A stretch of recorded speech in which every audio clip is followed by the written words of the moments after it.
long enough. Can't escape you now. Just a word.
Good evening, ladies and gents, and welcome to another Q8 Pilot stream.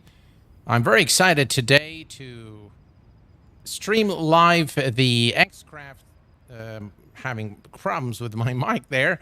Very happy today to stream this live. I'm having some problems with the gain on my mic. All right, let's try this again. So, keeps going down. All right. I'm not sure what to do. All right, so let me welcome today Marko Mamula, the Managing Director of X-Craft, to this live stream.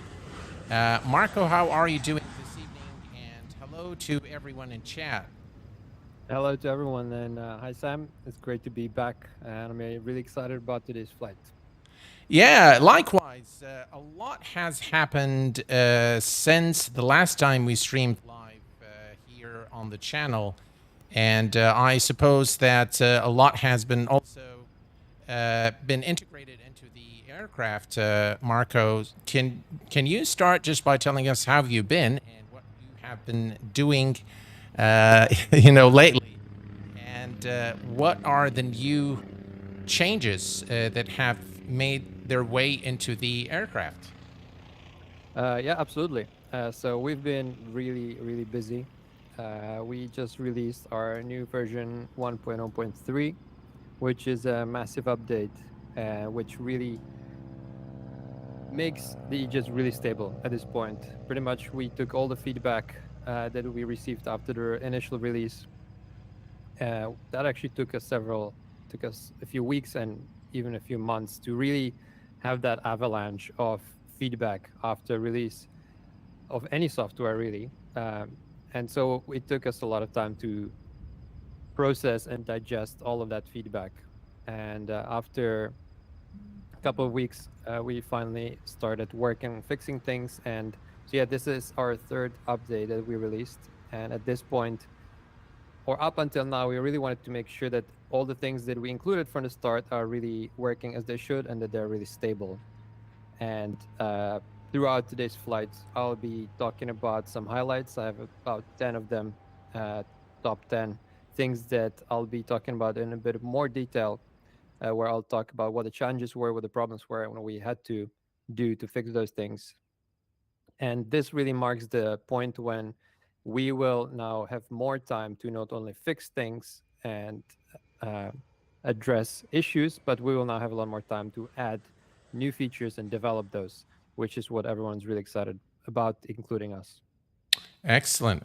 That's good to hear. I do really admire the dedication to from X-Craft towards this aircraft. I think from the visual perspective, it looks absolutely phenomenal. I just love the E-Jets. I love what you guys have done. I've done a test flight earlier today. I can, as a user, I can tell you that I can notice a lot of the changes from the from the VNav, the LNav, the automation that you guys have brought into the aircraft. What I'm going to be doing, Marko, is I'm going to start setting up the aircraft.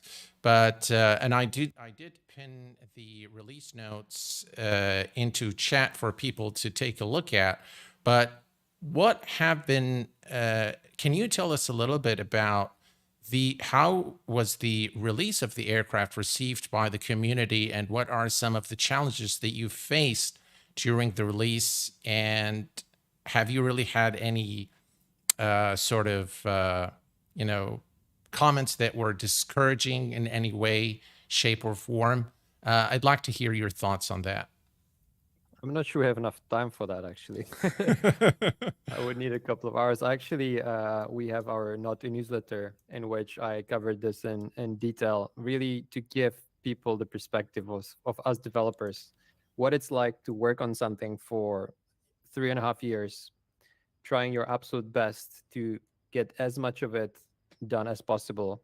But at some point, you have to release because there's a lot of things that you wouldn't be able to get without the masses, without all the feedback they get from the community. So it's been, I would say it was a great release, honestly. Like we've seen some bad releases in the past, and I was pretty happy in general, but of course, there was a lot of things that we didn't foresee, a lot of things that we missed, and a lot of things that we didn't have time for. And so in terms of how it was received, really, I guess there's always a mixed bag of some really supportive people, really supportive fans, which really appreciate and understand the effort that we do. And they understand that nobody's perfect and that we always just try and go and fix things and bugs as quickly as possible. Unfortunately, there's also the other people who that are not willing to think what being in the developer's shoes, really. And it's very easy, to pinpoint 2 or 3 features that you're missing and just discouraging a whole product, dismissing it and saying like, oh, this is just a terrible thing, but not really thinking about the hundreds and hundreds of things that we had to develop and make sure that they're right. So it was honestly challenging. I'm not gonna lie, it really got to me. I was trying really my best to just be very understanding that, okay, people don't really understand what it's like to make these planes, so it's easy for them to comment in very negative ways. But sometimes the internet is just really tough. So it definitely got to all of us individually at different points. It hit us, but ultimately we survived. we got through it. We got all the feedback. We logged it all, and here we are. Pretty much stronger than ever. So I'm really happy where we are, and I'm very excited where we're gonna go from here. Excellent.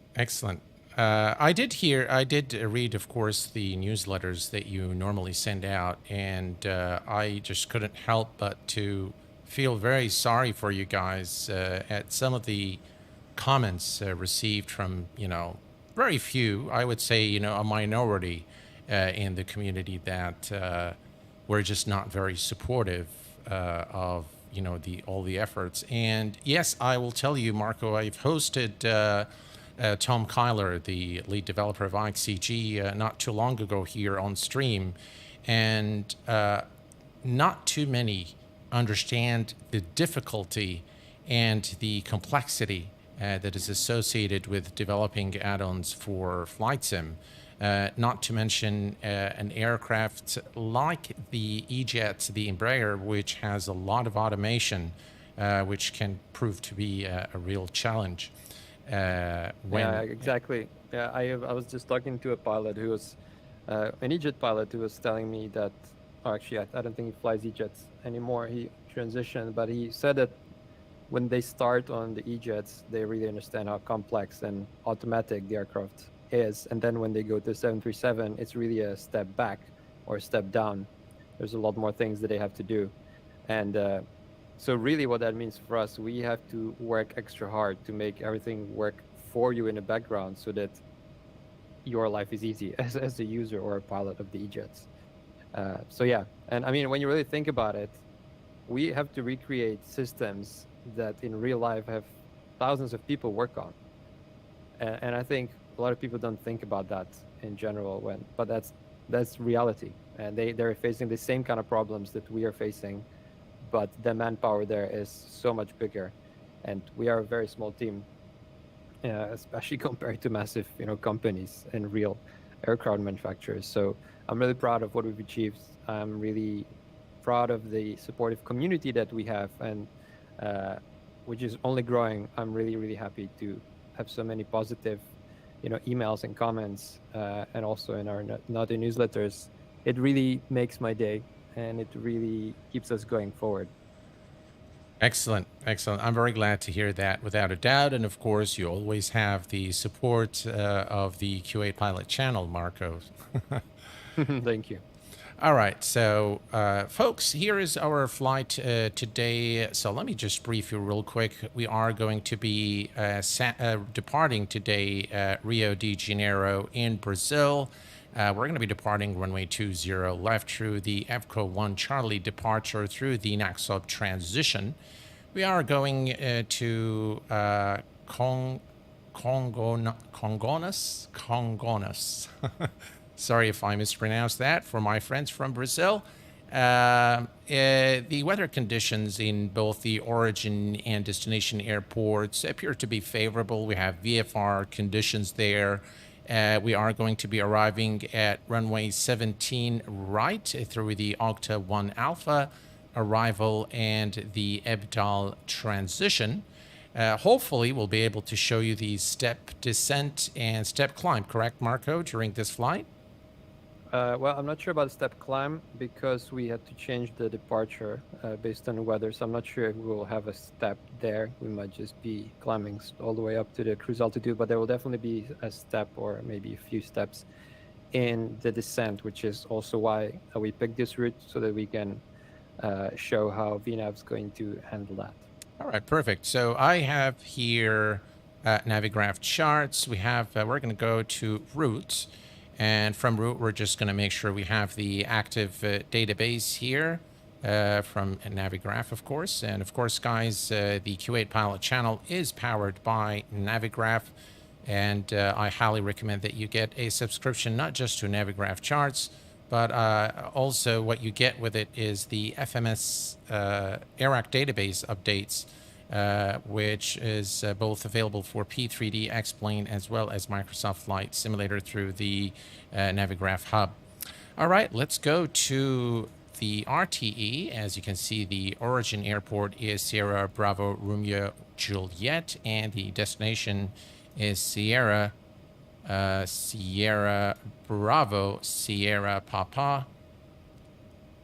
And we stick that here in the destination. Our flight today is Azul, so AZU 2574. And we're going to update the... By the way, welcome, guys. Welcome, Stan, Rand, Peta, Pedika, everyone here on chat. Welcome aboard. Glad to have you guys here. All right, let's go ahead and activate that. All right, now we can go to the departure, and from the departure, we're going to select our departing runway, which is 20 left, and the EVCO 1 Charlie is our SID out of Rio de Janeiro through the Naxop transition, and we're going to apply that. Next, we're going to go to our SimBrief flight plan, and we're going to select the UZ45 airway, so that's Uniform Zulu 45, and then we're going to exit at Ibdal, which is the transition into our star. Ibdal. Brilliant. I love the fact, Marko, that you're able to pop the AFB out. It just makes things so much easier to just put everything here on screen. Yeah, definitely. Activate. All right, now we can go to the arrival. And for the arrival, we are doing 17 right. The ILS, runway 17 right. And the Conjo transition. And then we're going to select our star. The star today is going to be the Octa 1 Alpha. Octa 1 Alpha through IBDAL transition. And we apply that. Perfect. Now we can activate our flight plan. Everything is done here. Next, we're going to go to the performance initialization and performance in its tail. Do we need to do anything here, Marko? No, you can just go directly performance. So next All right, page. so we'll go to the next page. Here we have our cruise altitude. Now, this is giving us 340, but that's too much. SimBrief is giving us 340. But I'm going to clock in 260 for our flight, for our cruise altitude. The cruise winds 272.33, 272.33. Just gonna mention that usually, for me, what makes it really convenient when I'm entering the flight plan is I pop up the MFD and I go to the plan mode, which is also where you can see how the route is being built, just to make sure while you're building it that everything got entered correctly. And it's also always fun to just enter the three things: the cruise altitude, takeoff CG, and zero fuel weight, and then just see the vertical profile being populated. All right, we have that here popped up. And takeoff CG is something we can grab here. That's 12%. So we're going to add 12. Let me move this. There we go. 12% is dialed in. And then we have the ESA deviation, which is, let's see here. ESA is 15. So we're going to enter 15 here. Excellent. The zero fuel is 81602. 602. And there we go. And now we can see the vertical profile there. Looking pretty good. And we can change this here. We still don't have the rest of it, so it should show us the TOC. You can already see that here, top of climb. And we have job Bongo Fed, a member for 35 months. Thank you very much, sir, for your support. Appreciate it very much. Marko, I have sent you a question from one of from the community regarding the RNP and the holds. Any thoughts on that, and when is it going to be available? Yeah, absolutely. Just before we do that, I just want to mention that you can also scroll through the flight plan if you using the hidden manipulator that's on the bottom of the MFD where it says waypoint center. That's where we have a manipulator to make it easy, because the knob on the pedestal is just kind of out of the way. So just making sure that all the pilots out there know about that hidden manipulator, the one on the MFD. Oh, okay, and, gotcha. So where it says waypoint center and on the bottom. This one here. Ah. There we go. Oh, how cool is that? That's pretty cool. Yeah, so we have. I see the live stream at a few seconds back, so actually I'm not correct. Sure. Yeah, it's a little bit it's a little bit delayed. Yeah, let's see it. And ladies and gents, we want to welcome X-Plane Reviewer to Senior Captain. Thank you very much for your support, sir. Appreciate it. But yeah, anyway, to answer the question. Yeah. So RNP precision approaches and holdings. So as I was saying, we spend most of the time now working on pretty much fixing all the things that we included from the start, making sure that all of those things are functional and working and stable. Now that we have done that, we can now shift our focus to working on some bigger features and important features. Top of that list is FMS speed and ILS altitude. Both of those things have been partially developed even before the release, but they were just not completely ready yet, and they would require more work. And so we didn't want to include something that's kind of half baked, because if you get any weird or wrong speed input, it will just totally mess up what VNav will be doing. So that's why we decided to not include FMS speed from the start. And then, of course, if there was 0 bugs or issues or things to add, we could have added that immediately right after the release, but that's not reality. We had to spend time from the release up until now on fixing things and adding all those little things here and there. So now we are still have a few smaller bugs to fix that we found in the latest beta testing session and in our open beta testing session, but pretty much from now on we want to really focus on FMS speed and ILS autotune. Those will be the first big things to be added. We also now have I have high hopes now that we have a developer who will be able to start on the holds.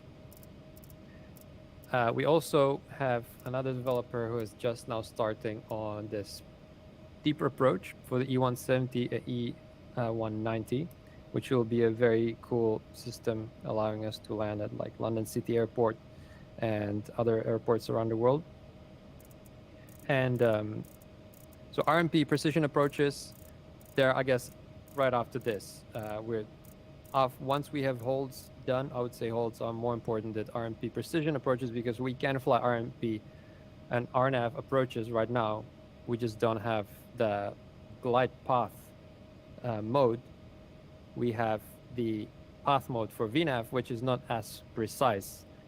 So the difference really here is for the end user, we have to kind of think of, okay, when adding new features, our resources are scarce, so we have to be pretty brutal on the priorities. So I have to think, okay, which features will be needed to most customers and what will make the biggest difference.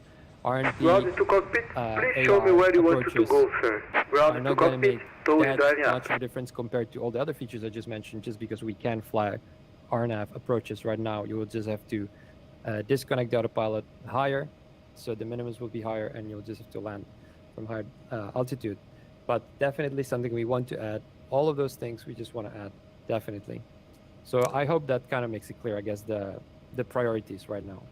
Crystal. Marko, we have a question from, looks like a real-world pilot saying, "Hi, Marko, when will the lineage be available? I fly this in real life." Oh, amazing. Please talk to me. Get in touch via email on our website, so xcraps.com, and you will go into the Okay, all doors and hatches are closed, ready to and please connect. get in touch. I would love to talk to you. We do not have any lineage pilots. We are currently working on it right now. I mean, right now what's holding us back is the cabin. There are so many things. Like today, I was modeling the coffee maker. Winch strap and adapter in position. Release parking brake and ready to start pushback, coffee maker. Captain. It's a lot of drawers, a lot of doors, a lot of little buttons, a lot of TVs, sofas, chairs. And I also just found out today, we found a new AOM, which actually includes some of the lineage cross-sections of the cabin. So I could go and verify the scale and the sizes of all of my models, and I found out that they're all wrong. So I'm gonna have to go back and change it. Starting now, which is pushback gonna now, be much easier and you now may because start your I engine. use Houdini, which is a 3D software for visual effects, actually. So you'll probably not have heard of it even, but it allows me to model in a procedural way, which means once I make a model, it's very easy for me to change it later. So I'm very glad that we found this AOM, that I could find out that things were wrong sooner rather than later. Because, for example, with the E-Jets, there are so many things that I found out way too late that they were wrong. For example, that the engines were at a slightly different scale on the drawings that we found online, and I had to go back and change everything. So it's great that we found this out now. Realistically speaking, it's probably I'm not gonna have time, I think, to finish it till the end of the year, because we're working on all these other things as well. But hopefully soon. Hopefully soon next year. But it's very difficult for me to say because, you know, I'm always just really looking forward to modeling back to the lineage. That's all I want to do, really. I want to sit down, turn my internet off, put some music on and go model. But there's very little time because it's always a lot of testing, a lot of managing, a lot of emailing, helping customers. So it's very difficult for me to say when it will be done. Thank you. That was a very detailed answer. Appreciate it. Thank you very much. Operation completed. Please set parking brake. Yeah, that pilot, please go and definitely get in touch. We would love to talk to you. We have, does it work well with alpha and brown yolks? Well, I'm using the alpha yolk, so I've had no issues with it whatsoever. So I suppose that it works. Brown, I'm not sure which one is that. Brown yolk. I'm not sure which one is that. Right, auto brake. Not sure. Rejected takeoff, and we can turn off the APU. And everything here looks good. We're going to turn on our taxi lights. Nose lights are on. And everything else is pretty much ready to go. We have our altitude. Marko, the speed I've set to 180 knots. Is that correct? For the initial climb? Yeah, I mean, I would usually set it. What are the speeds for takeoff? 132, 132, 137, and 194 FS. Sorry, wrong question. What are the flaps? Flaps 2. Flaps 2. Okay, I'd go to 180. To be sure, once we have FMS speed implemented, the initial speed should be a V2 plus 10, which then changes depending on your flaps and lots of things. But for now, for best results, I just recommend going to 180 so that you don't have to keep changing it while you're taking off, and then 210 for flaps 1, and once you reach 210, you go to 250 until 10,000. All right, perfect. Captain Lee, we are not running the sound pack today, so these are all the default sounds of the X-Craft E-Jets. The reason why is the team over at X-Craft have spent considerable amount of time with real-world pilots to fine-tune the sounds. So we wanted to present the aircraft to the community today in its default form, if you will. And I will be reviewing the Mango sound pack for the E-Jets in the coming days. All right, APU is shutting down. We're looking good. I'm going to release the parking brake and Connecting tow. Please stand by. oh, he's just disconnecting the tow now. All right, looks like we forgot to set the parking brake earlier. Just to answer the joystick question, I'm not sure about the brown, not heard of them actually, and that is one thing we had to deal with after the release. The problem is we cannot test every single piece of hardware there is out in the market.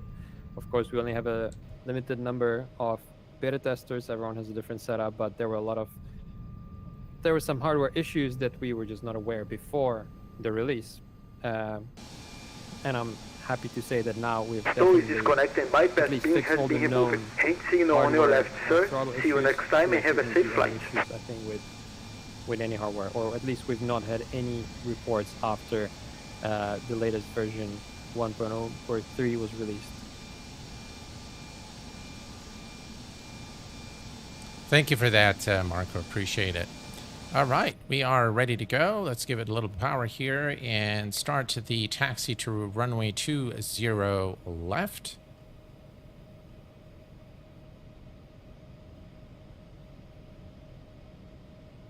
Here is a quick external view for you guys.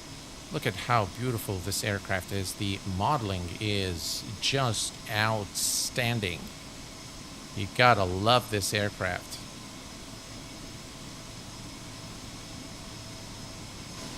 I was pretty happy that we received very few complaints or any bugs about the exterior model, so that's very good. There were only very minor things like,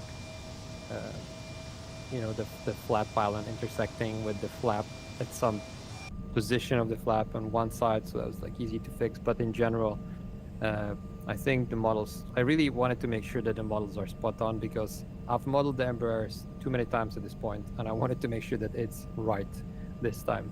I did not want to go back and start modeling them again. So I really took extra time and care to make sure that all the details are there. It is absolutely outstanding. I love the modeling on this aircraft. I love all the details, and it's definitely come a long way from. I remember when you first gave me the aircraft to test out. If you recall, Marko, the texturing is just phenomenal on this aircraft. It's just absolutely lovely. Yeah, thank you very much. Appreciate that. Right, here's our turn. Now, guys, this scenery is default X-plane, so it's got a little bit of an issue right ahead as we cross runway 20 right to 20 left. There is a bit of a dip there. Should be okay. It's a very short runway, and hence we're doing flaps 2. Let me hold short here, set up the aircraft for our departure, and what I'm going to do here, let me set the parking brake real quick. Here's what I'm going to do. I am going to turn on the landing lights. The strobe light can go on. We're going to turn off the taxi lights. And I'm going to come here. We're going to turn on the flight director. We're going to click on nav and auto throttle. And actually, did you press the toggle button? I'll press it. Yeah, we can press the toggle button. That's all you should press. You shouldn't need to press the nav or flight director, because pressing the toggle button will set all of those modes for you. Oh, automatically. I see. Yeah, and it will also arm VNAV and all the other correct modes. So. How brilliant! Yeah. Yeah, I noticed that VNAV is enabled now. Yeah, armed. Yeah. All right. Here's the dip I told you guys about, so it shouldn't be a problem. I do want the full length of the runway because it's quite short, and we have about 132 rotation speed. So I'm just going to slightly go here to the left so we can get the full length of the runway, and then we're going to turn. It's just an elevation issue, I think, from the scenery, which is, by the way, all default. So we're all flying default scenery today.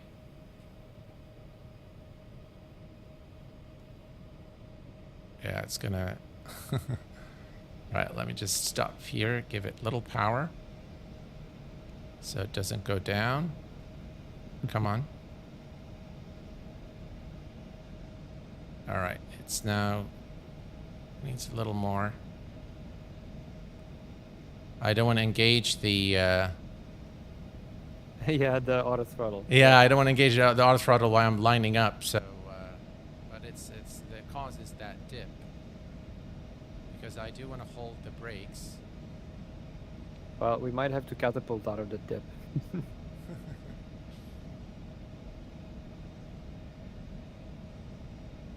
right, here we go. Let me just line it up properly.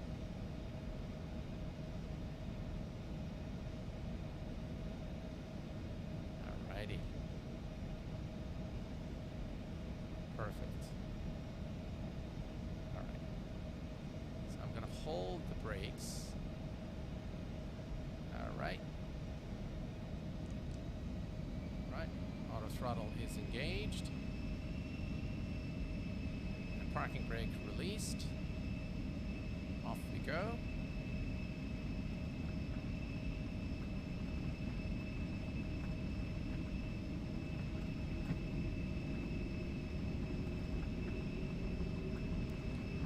Knots. V1, rotate, V2. Positive rate of climb, gears going up.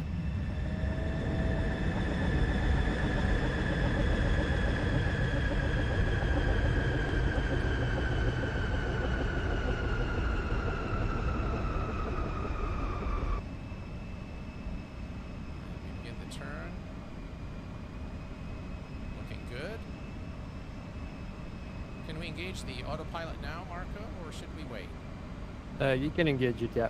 That's fine. This is pretty much a pilot preference. Some pilots like to fly up to 10,000. Some pilots like to engage it pretty quickly for passenger comfort. All right. Autopilot is engaged.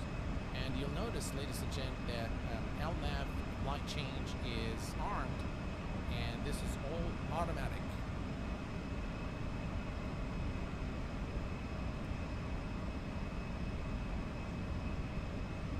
You can see now the flight management computer is taking care of the... There we go. Now you can see. And you can see the vertical profile as well. Looks like there is a restriction here. We need to be above 5,000 and below 8,000.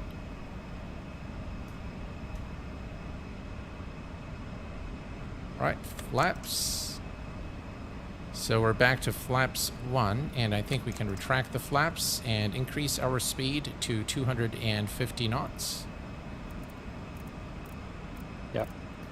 Here, there's one thing that we need to address, which we've not been able to, but we have some new ideas how we could do that. Pretty much, when you increase the speed, the flight level change will prioritize getting to that speed as soon as possible, which will also cause the plane to level off completely. On a real plane, it will never level off completely. It will always be at a positive rate of about 2 degrees, which is almost like leveling off. But so yeah, that is something we are also planning to address relatively soon.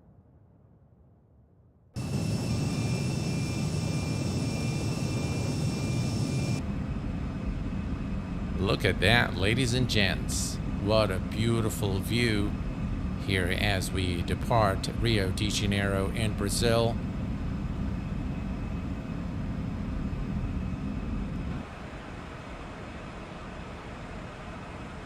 Just really gorgeous.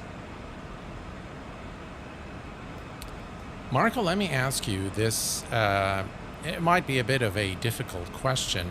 But I know that there's a lot that goes into the pricing of add-ons for Flight Sim. And I know that, for example, if you use Dream Engine, you have to pay the license fee. If you're going to put the aircraft on the X-Plane org, you have to pay them also some sort of royalty, obviously, so they do take commission on sales. So then you have to place your aircraft at a price point where it makes business sense to you, and that is completely understandable. But for somebody who so let's say somebody just is interested in buying an E-Jet, and I know that there is a competing product today. It does not offer the full range like the E-Jets, but it offers one variant, which is the E195, and it sells for about $20 less than the X-Craft aircraft. Now, visually, I will have to tell you that it is no match to the X-Craft E-Jets family of aircraft, but from a systems perspective, it is quite a match, and they do actually have the FMS speed and the automatic ILS capture implemented in the aircraft. What would you say in I wouldn't call this a defense, but what would be the points that you would put forward to somebody who is making a purchase decision and interested in the E195 only and wants to buy either the X-Craft or a competing product? That's an excellent question. That is also something that we have had a lot of people talk about around at the release. And I have a very clear answer to you. I feel like somehow, I don't know when, but like people in flight simulation feel like they only pay for the systems and then kind of what the plane looks like. But there's so much more value that you get from other things that most developers don't really do or focus on. We don't want to just give you the plane and the systems. If we did that, we would be happy to price it at a similar price. But that's not the kind of experience and product we want to provide. We want to give you a product that gives you also fast and personal customer support. We are all there, always there, very engaged. We're friendly, and we are not afraid to admit our mistakes as well. It's just very important to us that people know that they can come talk to us, and we will help them almost instantly. I have spent hundreds of hours making sure that we have all possible resources that will allow the user to learn how to fly this aircraft very quickly and very easily, which is something that I don't know if any other developer in flight simulation really does or did, but I really wanted to make sure that these are complex aircraft, and I don't want someone to buy this for whatever price and then be stuck with it, not knowing how to use it, or be frustrated that maybe it's not doing what they expect it to do. There's a lot of learning, and I don't want to just throw the manual at you and say just read the manual. Reading the manual is very not interactive, it's not fun.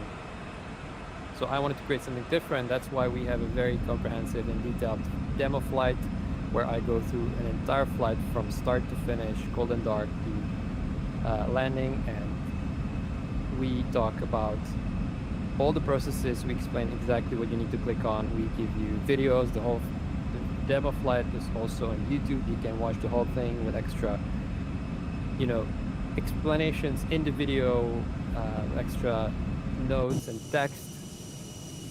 We also have additional tutorials about all parts of the aircraft, and all of these things take a lot of time to create, to make sure that they are really right and that they're actually useful. But all these things create a lot of value, and they really change the whole experience that you have with the product, and that's what really matters to us. We want to create a great experience, of just a fun thing, because when people do flight simming, this is all supposed to be really fun. Like, this is the time when you go and forget about the outside world. You don't want to be frustrated that you don't know what to do with the product you just bought, and that's what I really care about. So that's pretty much what I want to say. There's a lot more that we offer, and it's all listed on our product page on our website. By the way, the website's also something that we had to spend a lot of time to create, to make sure that it's very intuitive and useful. And it's up to the customers then, what they care. Maybe somebody doesn't need all of this, so then maybe we're not the right developer for them. But we just want to make sure that our products are always fun and enjoyable, and that the whole experience is, no, I'm not gonna say flawless, because nothing is ever perfect, but I think you know what I mean. Thank you very much. That was actually a very good answer. I like that. I like that. All right, let's. Some people are saying things are dark, so we're gonna turn on the panel lights. I don't think it's gonna help much, unfortunately, because that's just explain. We've had a lot of people say that, but the models are just normal models. If you render them in any 3D software, they will be normal, clear, bright. This is the X-Plane 12 trying to, do the exposure of outside and inside, and it's very frustrating for us, because if we go and suddenly overexpose everything artificially, it will look wrong in X-Plane 11. It will just not look real. So all we have to do is wait for X-Plane, for laminar research, to change this, and they do have it in the release notes planned for 12.0.8, that they want to revisit this and fix the dark cockpits. Oh, that's excellent news, because that is something that really bugs me, and I'm sure a lot. Me so much. Yeah. It's just really. It's something that just creates. It's an immersion breaker in a lot of situations, but I've kind of learned to deal with it. Yeah. I think there was a question. So the other E-Jets has members of SSG. They have done a pro job keeping up their 747. It was an easy choice for me based on that. I see, Brian. There was a question from Renato saying why vertical flight path on ND is not correct on this aircraft. I'm not sure what he means by that, but Yeah. if he means that we have not reached the cruise altitude, yet. That's because the top of top of cruise is something that in real life it's extremely complicated to calculate. Like the FMS in the real plane is calculating its own simulation based on a million of factors and parameters that are constantly changing really where the top of climb will be. We don't have the time to simulate this, to have it exactly precise. So sometimes you may hit the top slightly later, sometimes you may hit it slightly sooner. It really won't make that much of a difference. What makes the difference is the top of descent, which should be really pretty on point, which we'll see later. Gotcha. We do have, we're coming up to a restriction here, which is at 24,000, but I think we're probably going to pass it. So probably the aircraft won't hold at 24,000 feet. Yeah, that's what I thought. I thought it would just skip this specific restriction. And, yeah, because also an above restriction, so it would only level off if it was at 24 and below. Correct. On the climb. All right, we're almost at our cruise altitude.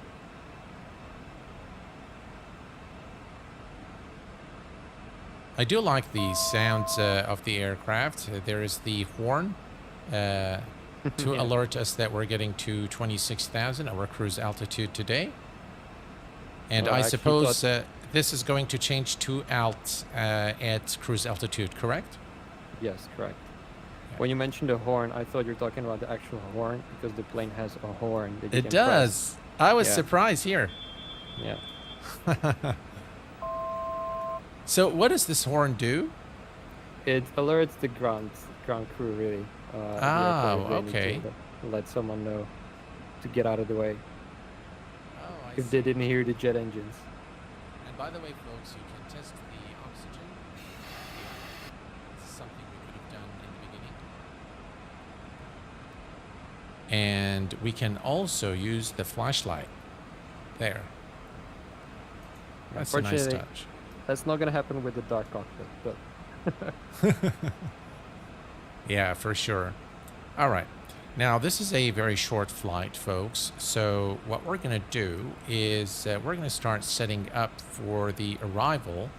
So I'm going to bring up the AFB. I love the fact that you can pop the AFB out. This just makes things so much easier. And I love the fact that you can pop all the instruments out. That is really, really good and very essential for flight simulation. Let me bring up Navigraph as well here. So we have all our three screens here. And we're going to go to, all right, so first let's go to weight and balance. And if we look at the takeoff fuel, it's about 90,000. I'm going to assume that we are going to burn about 2,000, maybe 3,000 pounds of fuel for the flight. So that takes us to a landing weight of about 87,000 pounds. So we're just going to put here 87,000 pounds. We are arriving runway 17 right. Conditions dry. The wind at our destination today is looks like it's changed to IFR. Visibility is still good. So we have 226. 220, and let's see. All right, and the current temperature is 21 Celsius. The QNH is 1014. Enter that. Flaps 5. Reversers are all operational. Icing conditions no, and we're going to compute that. Now here, we're going to go to performance. We're going to select landing. We're going to go to the landing initialization. We're going to select the landing temperature, which is 21 Celsius. Landing flaps full. The approach is NBA and Cat 1. Icing conditions no. The landing weight we selected as 87,000 pounds. And the wind at the destination is 226. All right, so that gives you your crosswind and head or tailwind. And then we can go to landing. So we have our computations there for VREF is 127.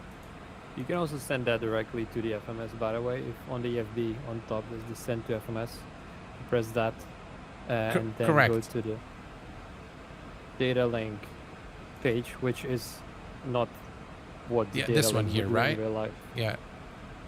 This one but here. it would allow you. Yeah, and then we can just click here. I'm not sure what I did wrong there. Yeah, it should be fine. All right, so let me go to perf, landing. We still, all right, let me just enter those here. The app is 132. And So I couldn't see what you were doing again because of the delay. Otherwise, I would have helped, but I'm not sure what happened. VFS is 186. I normally like to do this manually, though. Okay. But yeah, I think in our previous flight we've done it using the data link. So yeah, we'll show something different this time. How about that? All right, perfect. So we have here, and the landing, the initial approach altitude is, we're going to come here and go for 17 right, which is this one here. And if we look here, 17 right is 4,200. 4,200. All right, so 4,000 is enough, I think. So we're going to come here, and we're going to set this to 4,000 feet. All right, 4,000 is set, and we are now pretty much configured. Perfect.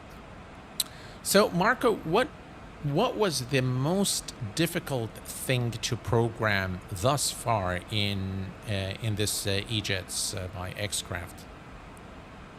I would say a VNAV, because VNAV really is such a complicated piece of software that has to handle so many different scenarios and situations and types of flight plans, because it's not really just fly up until the cruise altitude and then fly down. We have to calculate, okay, what is the exact time when we need to start descending, but we also need to take in question, like, what if there are any altitude restrictions? Okay, then we might have to start descending a bit sooner.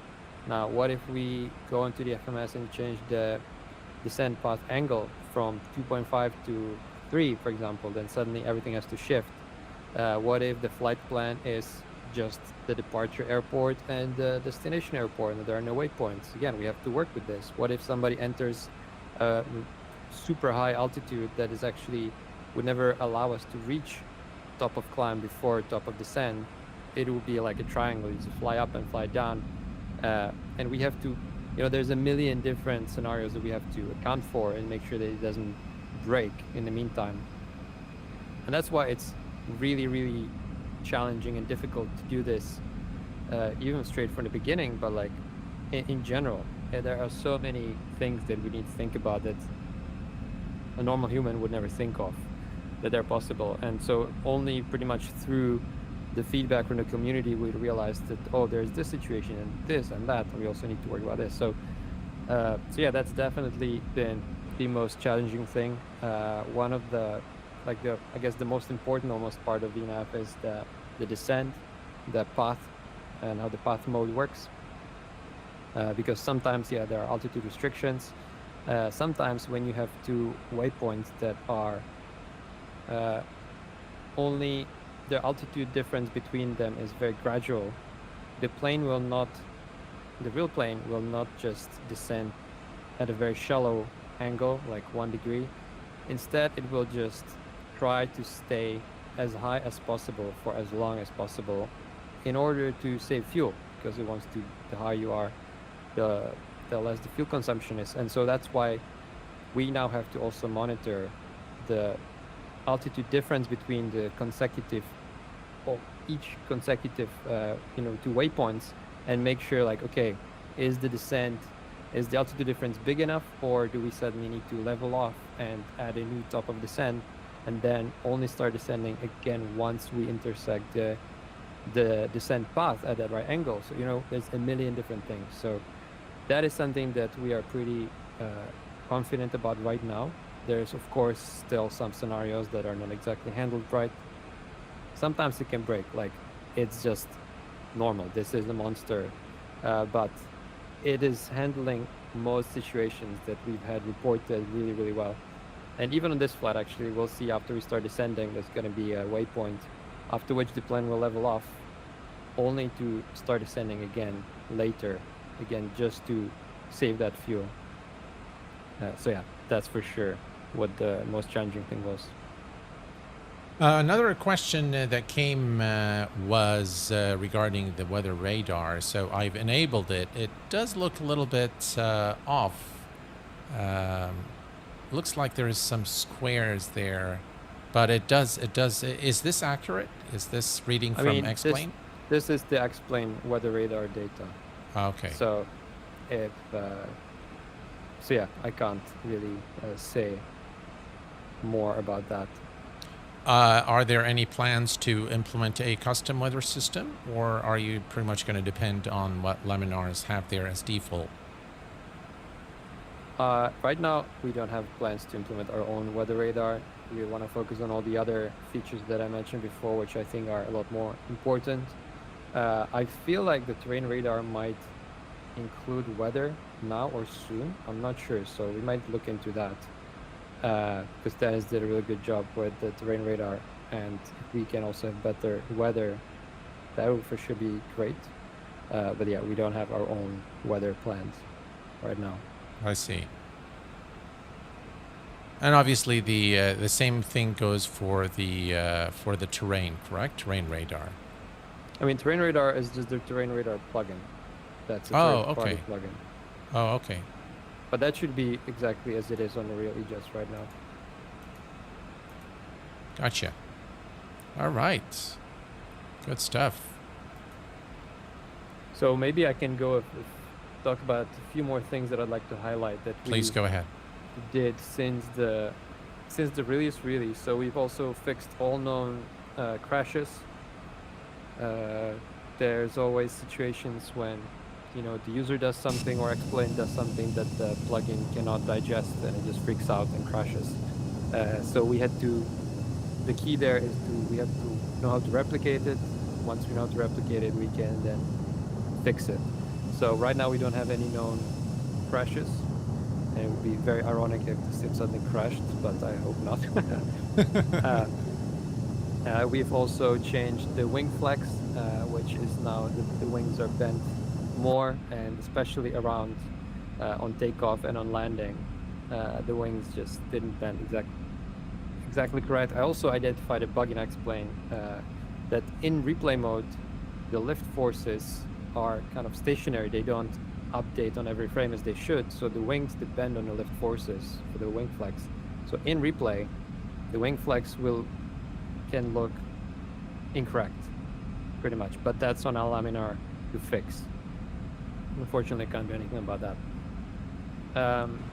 Next, we have improved the auto throttle stability in X-Plane 12 and X-Plane 11. It was pretty good already. Still not where I would like it to be.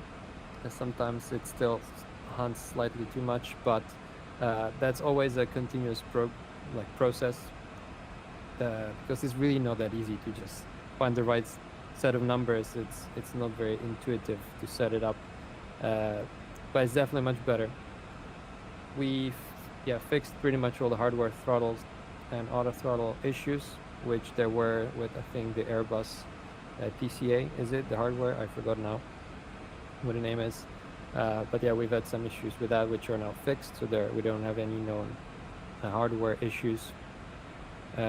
We also changed something that the real pilot mentioned, that when you change from LNAV to any non-LNAV lateral navigation, so you go into heading or roll, VNAV should disconnect, and it should change to an appropriate manual vertical mode, which is now implemented. So in VNAV, if you're climbing in VNAV and you suddenly change to heading, the plane will change from the magenta flight level change to green manual flight level change, and on descent it will go from the path mode into the green FPA mode, which is also the manual one. So that's correct. And we've also set the right change of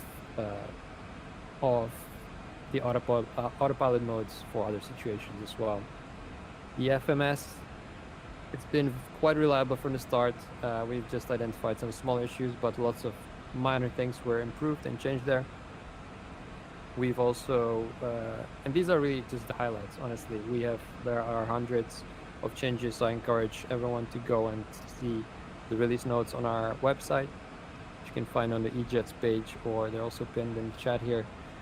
I don't want to go through all of them, but yeah, we've also fixed the cabin pressurization, which wasn't simulated exactly right from the beginning. There were some erroneous cabin high pressure warning messages on the ICAS, which are now not appearing unless they need to, and we fixed the automation there.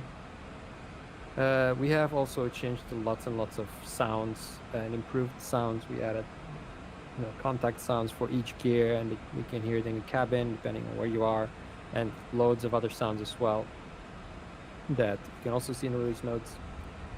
And yeah, I think those are my highlights pretty much, but you can really see that we have been busy. And absolutely.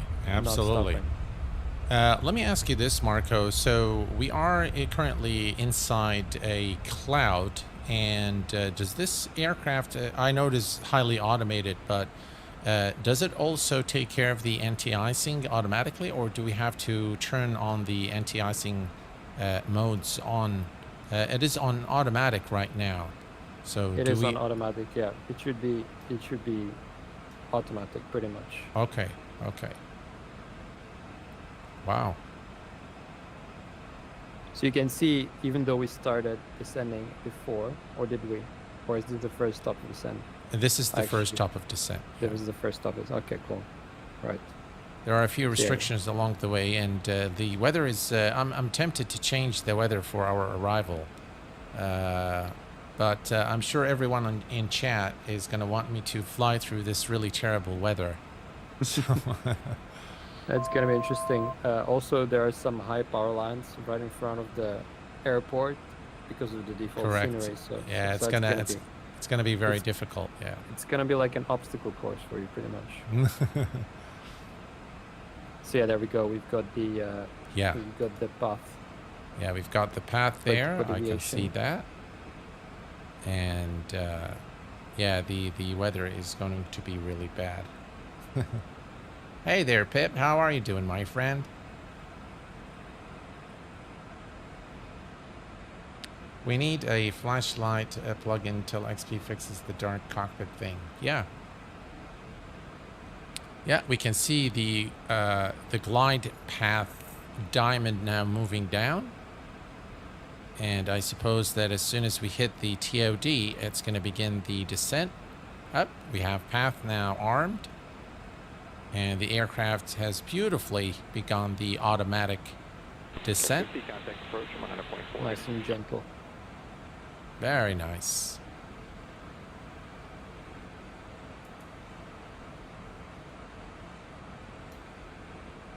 Lovely. I'm sorry, I've not been really paying much attention to the chat, guys. So if you have any questions, feel free to ask. You can always come and talk to us directly. If you have any questions, we're very happy to answer all of your questions. Thanks, Marko. Here's a question that says, is icing detection simulated? It is simulated to the extent of the X-Plane 12 system of anti-icing, but I feel like it could be improved, because I've seen a bug report, I think, that said that it didn't exactly show the anti-icing in icing conditions. So that's something I want to review. Wow, what's going on here? Very heavy turbulence, looks like. Yeah. Wow. I'm really tempted to change the weather for our approach. I'd be up for that. Yeah? Yeah. So what do you guys think in chat? Should we change the weather? Maybe we'll make it just a nice, calm, few clouds.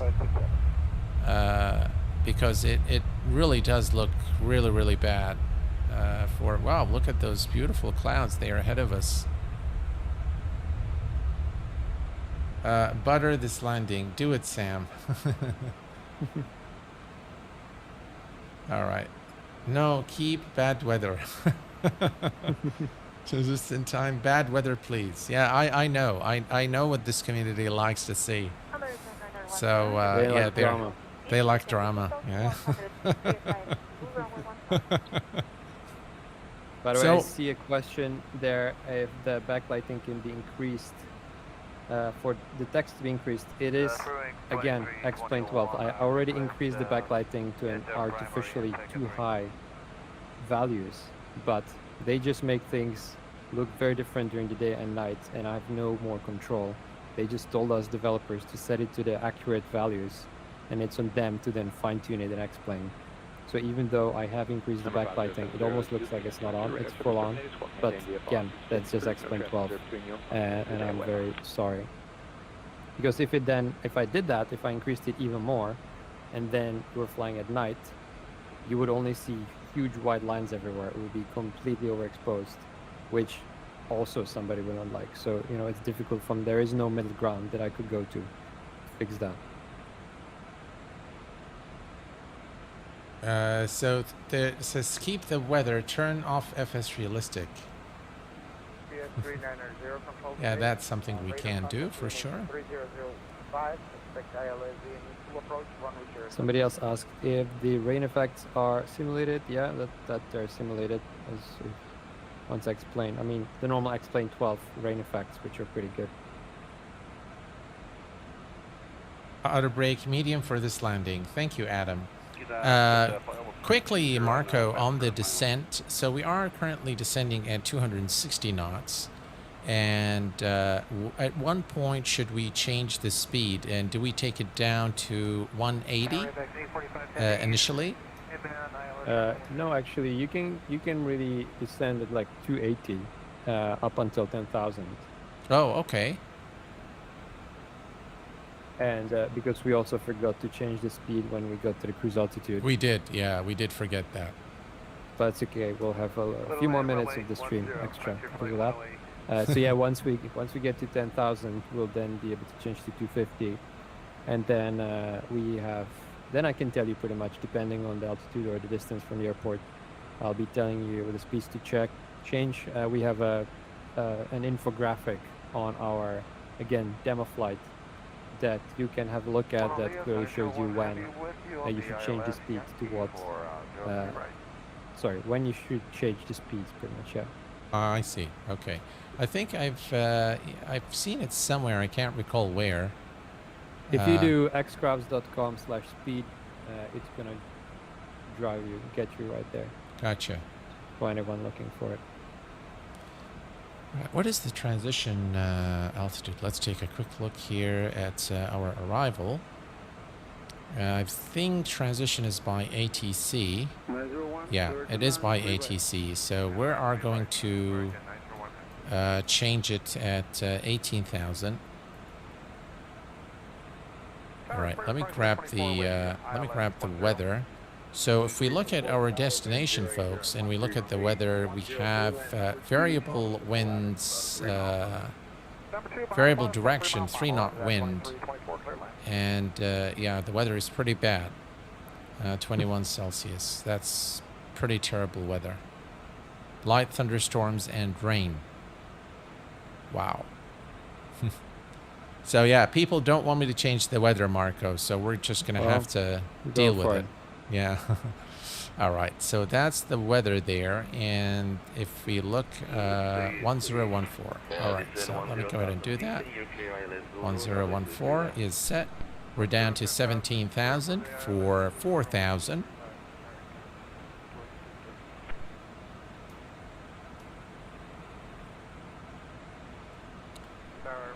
Marko, are there any plans to create another aircraft other than the Embraer? Right now, not other than the Embraer, honestly, because I don't think I have a brain capacity that would allow me to understand in such detail another completely different aircraft. Because to really get these things right, you have to spend years using them and trying to learn. And now I feel that I think I understand what the Brazilians were trying to do with the Embraers. So if I then had to switch to totally different aircraft, it would just we just have too many other plans with the EJS and the ERJs right now, so that there isn't much time left or resources really. So yeah, that's the answer. We are now starting already to work on the ERJ version 2, which will be fully compatible with X-Plane 12, and we are now working on the flight model, but the next version of X-Plane 12 will change some flight model changes. It will bring some flight model changes, which it's difficult to fine-tune things for a sim that's changing, but hopefully there will be positive changes.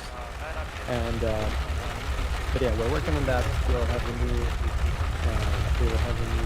nav map that's already in there, and then it's just going to be a lot more things that will be included. And I think the ERG definitely deserves some love. So that's what we are working on in parallel, and what we'll be working on after the EJets, after some of the bigger updates for EJets. Well, we're going through some pretty bad weather right now.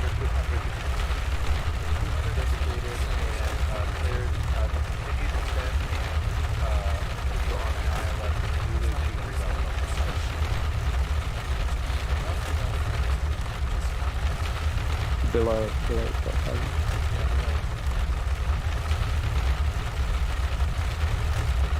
By the way, one thing I definitely want to fix is the flight director right now is jumping a lot. The problem is that the flight director on the Embraer is different than on the Boeing, where the flight director in X-Plane is pretty much based on the Boeing one. The Embraer one is the same, but minus alpha, which is the angle underneath between the flight path and the nose of the aircraft. Don't want to say something wrong, but the problem is that when I implemented that, the flight director works fine, but now it's extremely sensitive to turbulence. And I don't know what other value to use that would dampen. So, just for all the pilots out there, I know this is not exactly right. So bear with us. That's good to know. That's good to know. All right. We are coming up to... I hope that at least we can have some visibility as we make the turn towards the runway, but it looks like it's going to be a really rough ride today. And hopefully I don't make a complete mess out of it, guys. Do you have any graphics? What's the question? Do you have any graphic mods installed, or why does the game look so good? No, I don't have any graphics installed. This is stock X-Plane 12, and that is just a testament to the great work done by Laminar Research on X-Plane 12. Yeah, I feel like their latest update really brought a lot of really cool and good changes to the clouds, especially.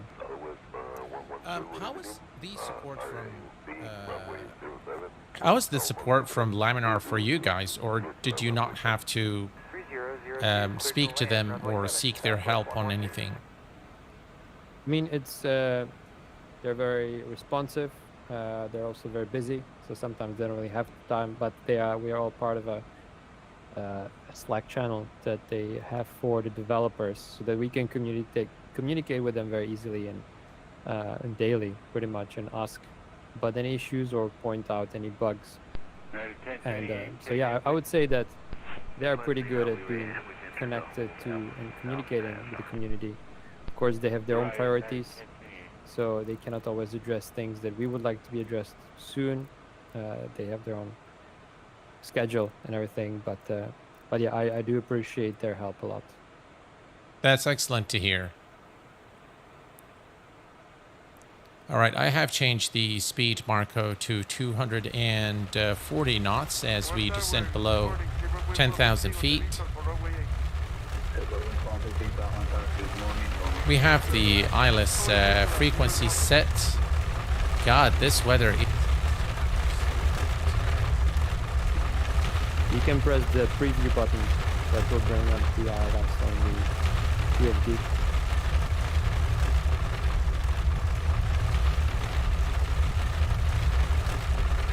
Okay, gotcha.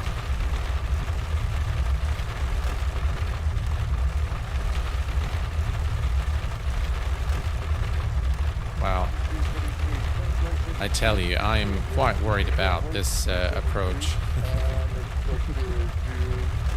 Yeah, it's like we have no idea where we're flying. All right, let's think they're complaining about ATC chatter. So let me go. Hang on.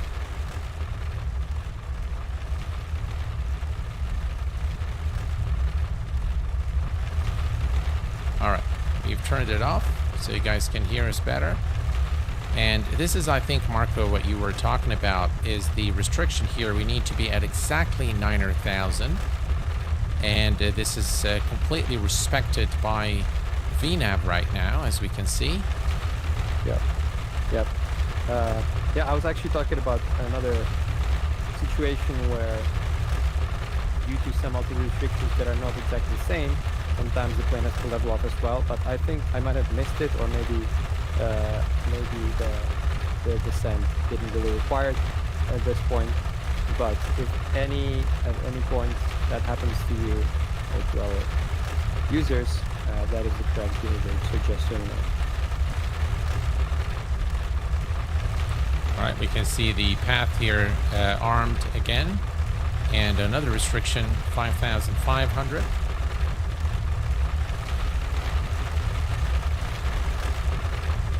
All right, should I be? Yeah, so pretty much at 20 miles out, you would set it to 210. Maybe let's do that now because the weather is so bad.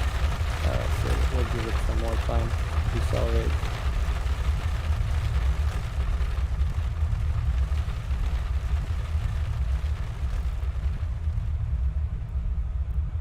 Right, 210 is now set. Gonna use the speed brake. Yeah, I think we're fine. Wow, I'm glad that we're out of that thunderstorm. That was pretty nasty. I would not want to be a passenger on that plane. All right, so we're descending. We're decelerating and descending to 8,000. All right, so we're down to 210. And we have a restriction 5,500. We're doing good in terms of the descent. Looks like, yeah, the VNAV calculation is done pretty well, Marko, on this version after the update. It is, yeah. Yeah. It's pretty solid right now. Very solid. Yeah, I have to second that. Yeah, absolutely. We can probably arm the approach at this point, just so that it's going to make it a bit easier for us to...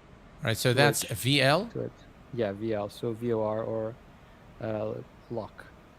Okay. Actually, right. Sorry. Go back to FMS if you already clicked on it. All right. We will want to press the approach button, so APP. All right. Approach.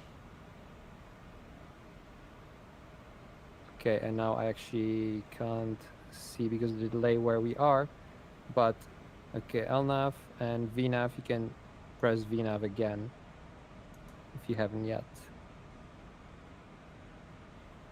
All right, we have LNAV and VNAV both enabled. We're still at 210 knots. Okay, you can do 180 flaps 1. Good to see LNAV and VNAV go straight back where it needs to be.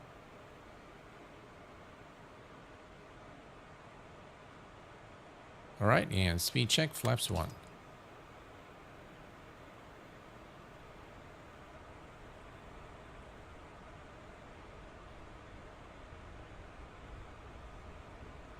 Right, we continue the descent. Localizer and glide slope are both active in the FMA.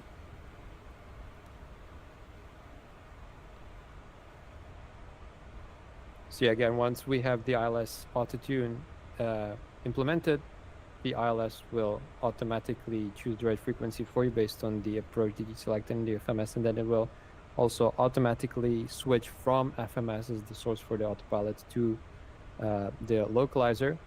Right now, you just have to press the button for it. Gotcha. So once we're aligned with the approach, we can do that. How far are we? 10 miles, so you can do flaps 2 and 160. All right, flaps 2 and 160.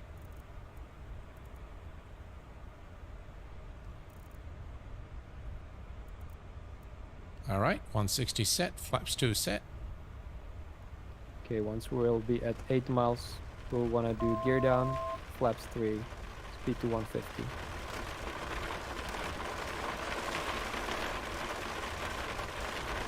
Look at this beautiful approach.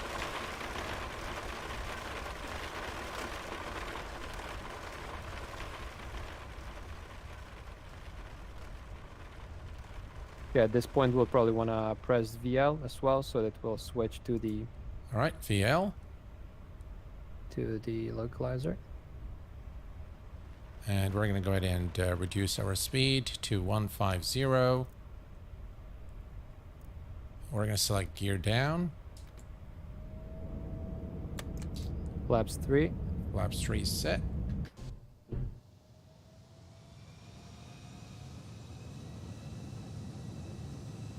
Looking pretty good. Ladies and gentlemen, this is default X-Plane 12.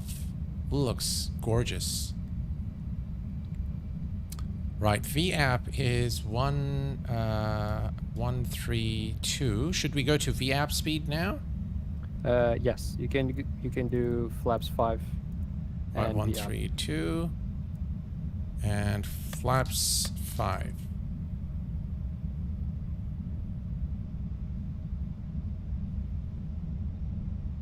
Let's set the auto brakes. Auto brakes to medium. It's a pretty short runway almost, so I wouldn't be worried about going higher, honestly. All right, let's go full.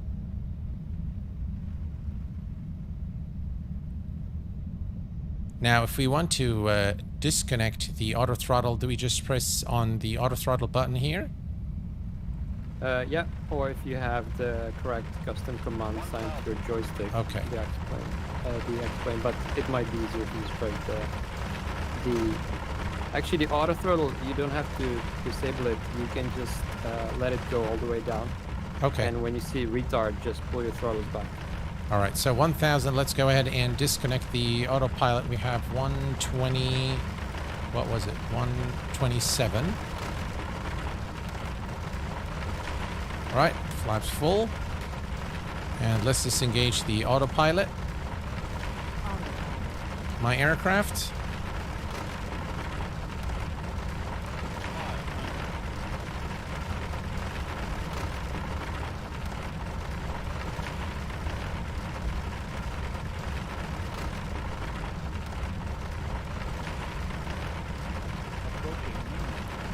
There's some drama. Looks pretty dramatic. Minimum. 100, 50, 40, 30, 20, 10.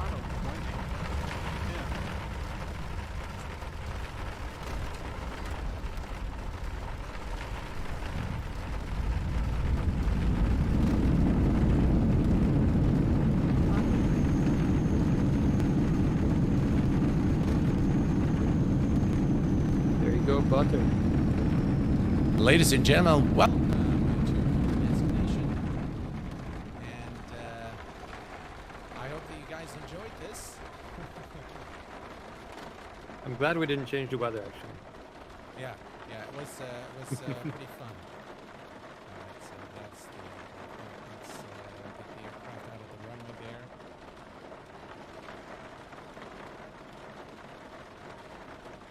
And we'll take a look at the replay in just a second. You know, Marco, the handling, the hand flying the E-jet is very, very rewarding, very, very fulfilling. I love hand flying the E-jet, especially this specific aircraft, the E195. It's just really a joy to hand fly. Very, very nice. Yeah, I agree. All right. So here's what we'll do, folks. Let me just stop here for a second and let's do a quick replay. Hopefully won't crash the sim. It's been very well behaved lately with the replays. Good. All right. I've only had one crash recently in a replay, but it's pretty good. I think they must have addressed it with a recent update, definitely. I think this aircraft specifically doesn't, you know, it likes replays. All right, there we go. Look at that, ladies and gents. Wow. This livery is very nice too. Yeah. Yeah, we've been very fortunate to have a lot of liveries available, over 80 last time I checked, which was a month or two, maybe 3 ago.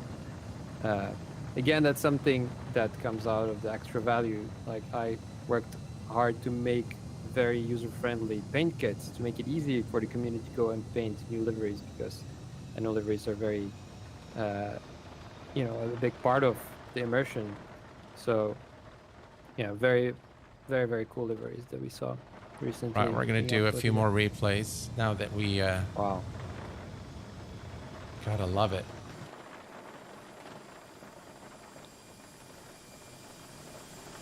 I'm loving that water. When yeah, it looks beautiful. Here is a tower view.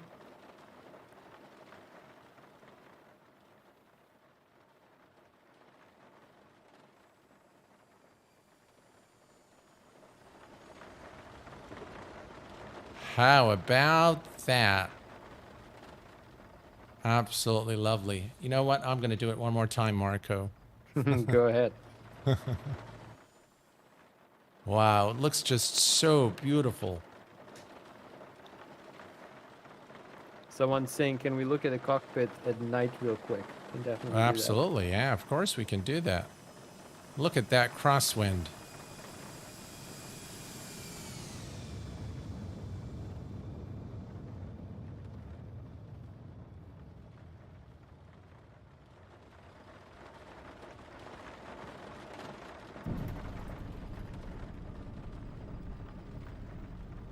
Look at those clouds. The sim is really starting to look phenomenal. All right. We can come here and remove the replay mode. All right. Let's head over. Okay, we can track the flaps.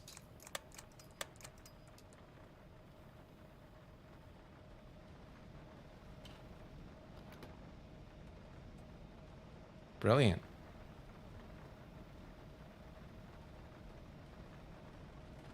Yeah, definitely big improvements from the previous version, Marco, and it can. You see now it's getting me really excited about this aircraft. I get really excited when I see, you know, this level of commitment from the you know, developer community, and I do understand, and I think many of the community agrees that X-Plane developers require support, not just from us content creators, but I think from the community as a whole. And I think what we have seen, the level of commitment that we've seen from X-Crafts over the years, is testament to their commitment. And so they deserve all the support that we can provide to them as a company, and to you, Marco, personally as well. you can always count on support from the channel and myself personally. Beautiful words. I really, really appreciate that. That's really, really nice to hear. And it's really something special having the community and Explain that is, you know, they're supportive. It really makes a huge difference. So thank you, everyone, for supporting us. I also just realized, might be good to mention, I just wrote a book recently about Explain. Did you know that? Oh, I didn't know that. Yeah, it's called Explain Explained, and it's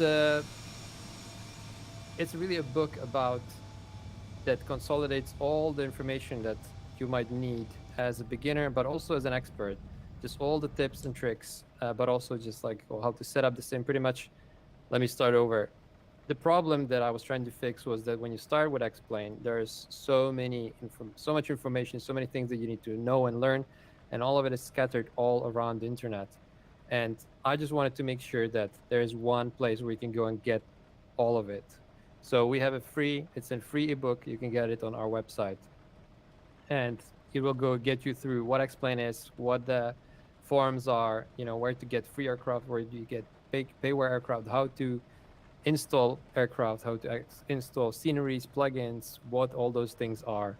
We do all the tips and tricks. I explain how you can change the Explain background when you're loading it. Loads of things. So I definitely encourage people to go and check it out. And if you do and you like it, please leave a review on the forums, because that's definitely going to help us. And yeah. All right, so I think some of you guys wanted to, thank you for that, Marko. I appreciate it. I think some of you guys wanted to see the night lighting. So this is what the aircraft looks like at night, which I think looks gorgeous. Look at those night lightings. Ooh, wow, look at that. Yeah, you can also turn the chart lights on, or all the lights in the cockpit are functional. So you can click on the lights on the ceiling. You can dim them, you can spin them around, aim them wherever you want. Those lights, yeah? All the lights are simulated. Oh, how cool. Wow, very nice.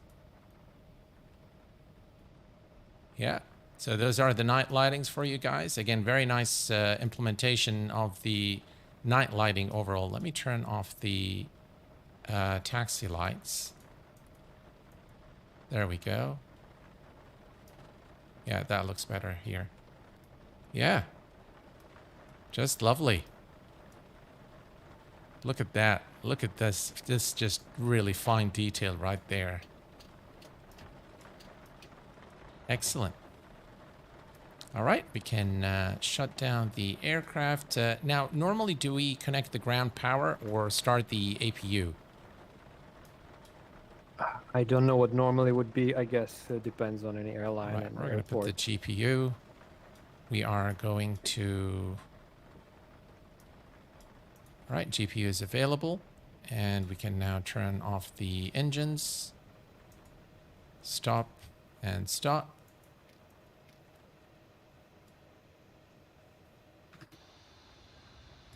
Still have the lights on. Which lights are those? Nav, beacon, side lights.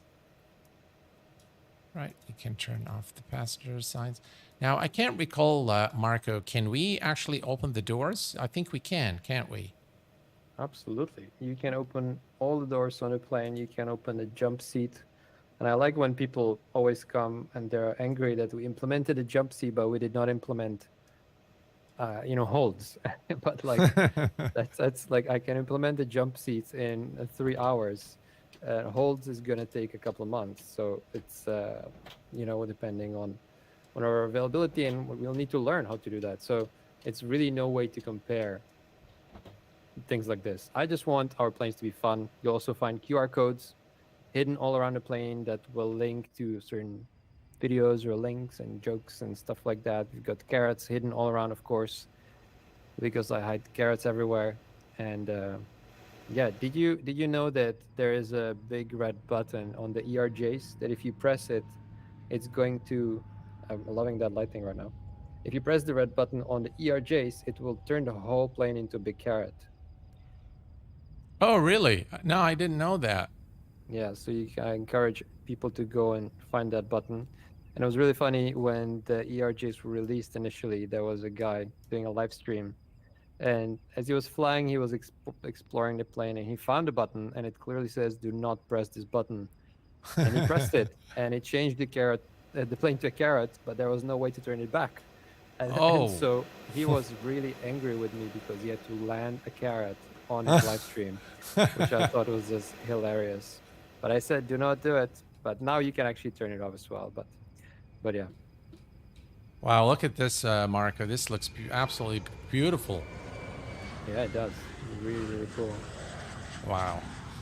Well, Marko, it's been a lot of fun having you on stream this evening. As always, I realize this is the second time, and I look forward to having you once more once we have the FMS speeds. I think it's going to be fun having you speak to the community every time there is a major update, of course, provided that time permits. But it's been an absolute pleasure having you. It's been very educational, very inspirational to hear from you. I want to thank everyone on stream as well for being here. You guys are just awesome. Any closing words you'd like to share with the community, Marko? Just thank you, first of all, for having me. I'll gladly be back. Absolutely, it's always a lot of fun. So whenever we'll have a cool update that we'll want to share with the community, I think you can count on us being here.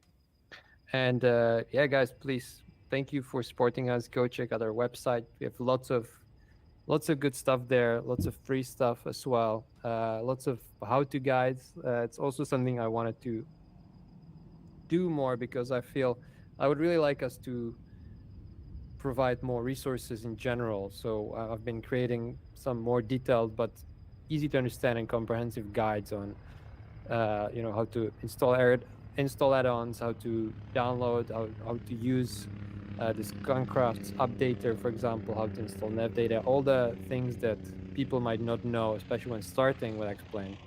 So definitely go to xcrafts.com. You'll find it. You'll also find out how to boost your frame rates because certain settings in the graphics menu are related to your GPU, some are related to your CPU, and it's important to know what to change in order to maximize your frame rates, which is something I didn't know until I started writing the book, and then I learned about this, so now I shared it in the book. I also shared it on the website, so lots of cool stuff. Definitely go check it out, and please keep supporting us, and please be patient. We are trying our best. We're trying our best to deliver as much value as possible, as soon as possible. But we're still a human. We still make mistakes. So yeah, there we go. Thank you so much for having me. Very well said. Thank you very much again, Marko. Thank you guys for being here. This pretty much brings us to the conclusion of our live stream this evening. I hope that you've enjoyed it. Until next time, please take care of yourselves and each other. Stay safe, and bye-bye for now. Bye-bye.